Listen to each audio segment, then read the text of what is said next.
जय शिवराय मित्रांनो, आज एक महत्त्वाच्या विषयावर बोलत आहे, तो म्हणजे शेअर मार्केट.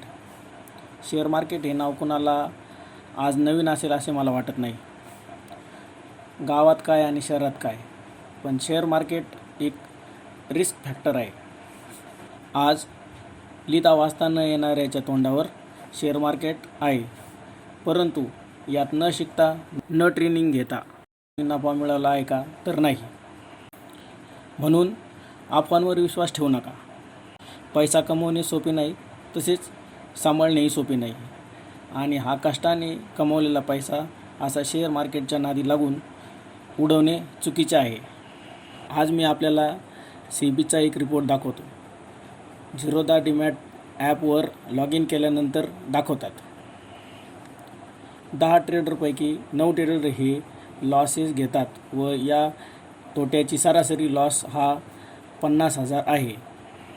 त्यासोबत अजून ट्रान्झॅक्शन लॉसेस 28% आहेत. तसेच ओव्हर ट्रेडिंग नफ्याच्या 15 ते 50% हे ट्रान्झॅक्शन चार्जेस आहेत. यावरून आपल्याला हे समजते की दुसऱ्याच्या भरोशावर शेअर मार्केटमध्ये पैसा लावणे धोक्याचे आहे आणि यातूनच मोठी लॉसेस होतात. म्हणून माझे सांगणे आहे, आपण पूर्वतयारी न करता मार्केटमध्ये उतरू नये, तसेच कोणावर भरोसा ठेवू नये. धन्यवाद.